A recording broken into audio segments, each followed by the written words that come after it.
So, you've just come back from a trade show. You've been on your feet all week. You've had dozens, hundreds of conversations, and now you've got a list of leads. That feels good, right? Because it feels like progress. It feels like something's going to happen. But, and look, what I'm going to say might be something that's a little bit uncomfortable. Most of those people are not going to buy from you. Right, so I'm not being a massive neg ferret here. That's just the reality of how things work. Because people don't necessarily go to trade shows to buy. They're going to explore. They're going to learn. They're just going to go and see what's out there. And sometimes they'll stop by your stand because something catches attention. Something makes them think, or maybe these people can help. Now, that's important because it tells you what your follow-up should really be about. It's not selling, but it's helping them to figure something out. Now, despite that, what I'd say is that most follow-up goes wrong. And it tends to go wrong in 3 predictable ways. You're listening to the Sales Today podcast, and I'm your host, Fred Copestake. On this podcast, we explore how sales professionals can develop a modern approach to winning business, the application of virtual selling techniques, how to create meaningful business relationships, and much more. Why not take our free collaborative selling scorecard to see how your sales approach suits today's environment? You'll find a link in the show notes. Okay, so first mistake. Let's start at the very beginning. A very good place to start. You know how the song goes. But yeah, you come back from the event, you download all those badge scans, and you look at the list. And you think, great, we got 1,000 leads. But you haven't really. What you've got is a bit of a mixed bag. You've got people who are genuinely interested, people who are being polite, students doing research, competitors having a bit of a sniff around, and let's be honest, there's the people who want the stash. They're there for the merch, they want the giveaways. Yeah. Sometimes you've probably got over-enthusiastic team members are running around like Maddens, scanning absolutely everyone. Because, well, to be fair, they probably thought that's what they were supposed to do. So the first mistake's this. You're treating that entire list as if it's full of opportunity. Fortunately, it's not. And that means before you even start your follow-up, you're already working with some wrong assumptions. And that matters because if you don't separate real conversations from casual interactions, you're going to end up wasting time. Worse, you'll dilute your attention away from the people that actually mattered. So I'd say that the first step in good follow-up is, well, it's not to send anything. It's thinking. Who did we actually speak to? What did they care about? Which of these conversations had something in them worth exploring? Because not everything is a lead. Let's face it. If you treat it that way, you'll make the rest of the process harder than it seems to be. So that's our first one. Number 2, it's treating follow-up like a task, not a thinking process. So let's say you've got your list, and this is where everyone goes straight into action. Off we go. Emails out, LinkedIn requests in, calls get made. Feels super productive. Feels like you're doing the right thing. But there's a bit of a problem. Little thought's gone into it. No one has really stopped to ask, what was that conversation actually about? Why did that person stop at our stand? What was it that they were trying to figure out? And so the follow-up becomes generic. Great to meet you at the show. Just wanted to follow up.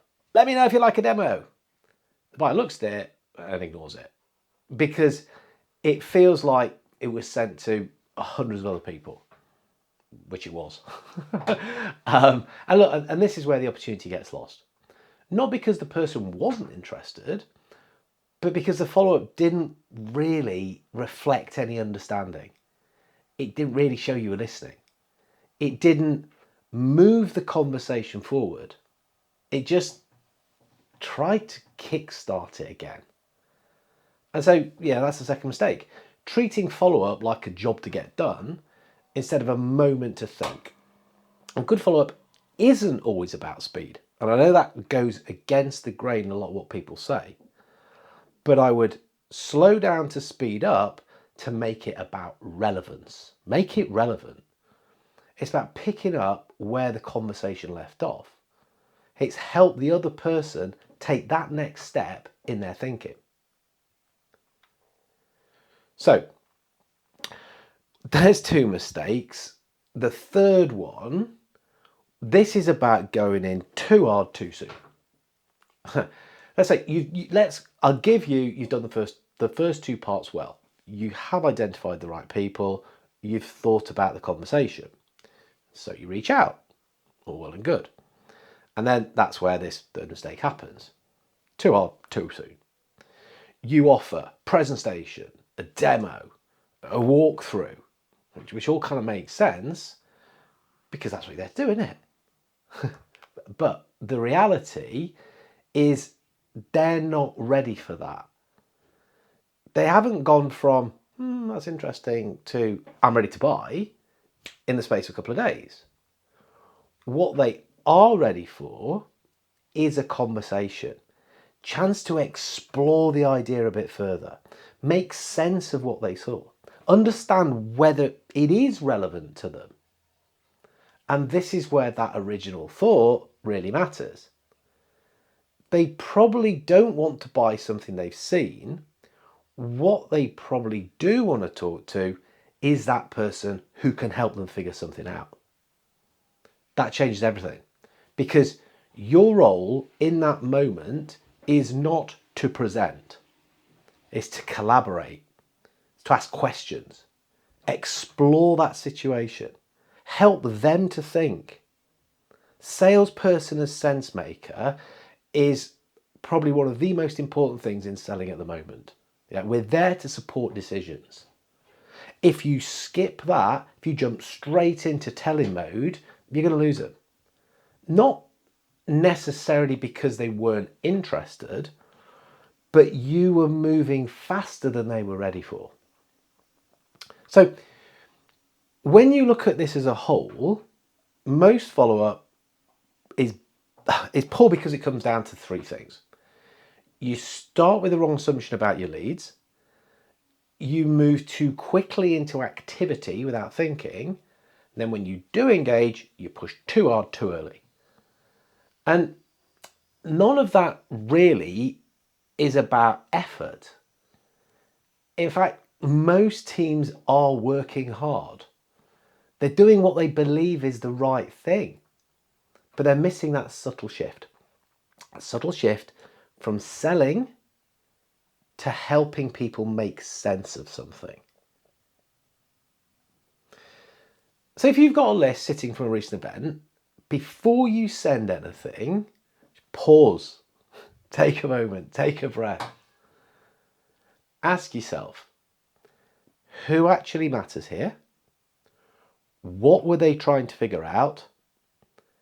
And how can I show up in a way that's going to help them to think, not trying to pushing them in to buy?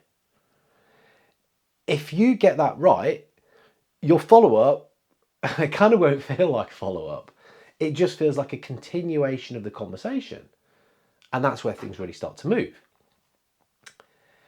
So, look, I don't know, maybe this is something you're reflecting on, just been to a show, got that lead list. And look, you're thinking about how you approach conversations like this more broadly. Well, look, there is a simple place to start. If you look in the show notes, there is the Collaborative Selling Scorecard. Yeah, take that. It takes about 5 minutes. It'll give you a little bit of a sense of where you're at, how you go about your broader way of going about sales. It's going to look at 3 areas. I wrote it. It's based on my own book with a model within it that's got 5 key things.